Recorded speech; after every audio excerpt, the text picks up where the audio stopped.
Well, to discuss the Flipkart Snapdeal deal, joining us on the show is Dev Khare, Managing Director of Lightspeed India Partners, and Kashyap Deora, founder and CEO of Hypertrack, as well as Manish Maheshwari, the former Vice President of Flipkart and now with Network 18. Appreciate you joining us here. Well, you know, we've been overtaken by the latest developments in Bihar, so this is going to be a truncated chat. But Kashyap, let me start by asking you, you had somehow or somewhat predicted this a few months ago, and your hypothesis is that this is now going to be between Jeff Bezos and Masayoshi Son. That's right. I think SoftBank wants to bet on the Indian e-commerce market. They've invested in Paytm directly and indirectly. If they could invest in Amazon India, if there was a way, I'm sure they would have done that too. And now they want to invest in Flipkart, and they're willing to pay up to invest in Flipkart under the condition that Flipkart acquires their failed bet Snapdeal. So I think this is all about SoftBank really taking a market bet on Indian e-commerce. Yeah. Manish, would you agree with that? I mean, you're a former vice president of Flipkart. You understand that business. So in a sense, this is also an honorable exit for Snapdeal. And this is Masayoshi Son betting on the Indian e-commerce market, doing it via Flipkart, using that as the vehicle. They will get more than 20% in the company. That's what we're given to understand. Of course, this is going to be a complex three-stage process, as Kritika was pointing out. What does this really mean now as far as the e-commerce dynamics in India are concerned?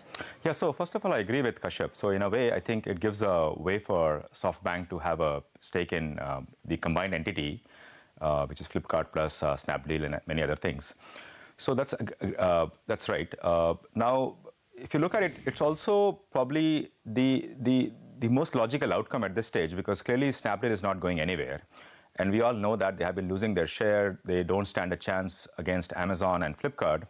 So this allows a very respectable and also the least cumbersome way to sort of, for SoftBank to cut down their losses and sort of move on with their Snapdeal bet and then sort of have a stake in this. So that's what I would say. Now operationally, I think Flipkart doesn't benefit a lot operationally from Snapdeal per se, other than the fact that it allows them to now focus on one single opponent, which is Amazon. In a three-way battle in the past between Amazon, Snapdeal, and Flipkart, Amazon was the beneficiary. Now, sort of with this consolidation happening, it's basically Amazon versus Flipkart, and there at least Flipkart has some chance of sort of putting up a good fight and sort of seeing how things progress from here. And with a sort of a backing of both Tiger and now with SoftBank, it also gives them a much better investor and also someone with deeper pocket, and also linkages to Alibaba, which has been sort of has fought very well against Amazon in China. So those strategic benefits will also start flowing to Flipkart. So in a way, this seems to be the most logical and sort of strategically the best outcome for both the investors of Flipkart and also for the investors of Snapdeal. And both have been wanting to do this. I mean, this has been in the works for the last few months. Yeah. In fact, I wrote a piece on it like a year back saying this would probably be happening. Yeah.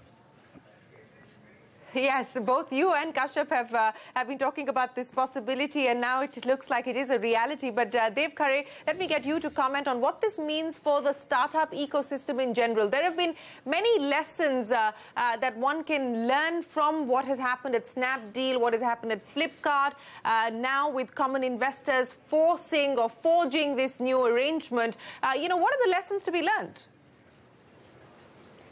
I think one thing to keep sight of as all this happens and as other developments happen in the next few years in India is that entrepreneurship is alive and kicking in India, whether it's Kunal and Rohit at Snapdeal, who fought a very good fight and will do so, I'm sure, in many other ventures, or whether it's all the hundreds of other entrepreneurs that have been funded in the last 10 years of the venture startup ecosystem in India. I think it's very healthy, the ecosystem right now. And something like this, I think, is just something that happens along the way. Some people fail, some people succeed, some people get consolidated. I think it's healthy capitalism, and it's good for the startup ecosystem. We've got e-commerce, we've got online to offline, we've got online education, healthcare, so much stuff happening on the internet that I think there's a very positive 10 years ahead for the internet ecosystem in India. So I'm positive. I'm an optimist.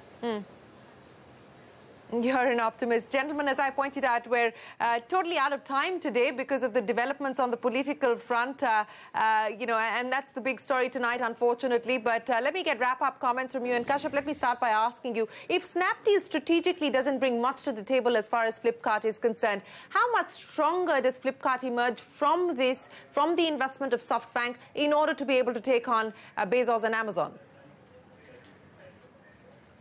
I think that's a great question. I think the strategy of Indian e-commerce has involved investors and funding to a large extent. So I would say the strategy of getting SoftBank on your side means two things. One is you have SoftBank on your side, and the other, it means SoftBank is not going to bet on a competitor. And I think that's a strategic win that Flipkart will. That is probably worth it for them. Okay. Manish, final say to you. Yeah, so I think in my mind, it would be interesting next year or two to see, okay, between Amazon and Flipkart, what sort of emerges as the final winner. Now, what we know is that in businesses like this, in network effect businesses, the winner takes all, right? And I think we have seen that in the US, and we have seen that in China. So in India, still, I mean, the jury is still out as to who would that be. Now, with this kind of a deal, Flipkart has a very strong backing, and it has a backing from someone who has invested in Alibaba and who has seen things play out in China. So India would emerge as the sort of the global battleground between Alibaba and Amazon, and I think things will play out in that context in the next 1 to 2 years. And we'll have to wait and see how things progress from there. I think it puts Flipkart in a very good position, and probably the best position as it could have hoped for, given the way things have changed in the last 6 months to a year. Well, that's an interesting perspective to end this conversation on. India becomes the global battleground between Masayoshi Son and Jeff Bezos. Who's going to win is the big question. Manish, Kashyap and Dev, appreciate you joining us here on CNBC TV 18. Unfortunately, today, this story being overshadowed by the big political story of the day. But thanks very much for your time this evening.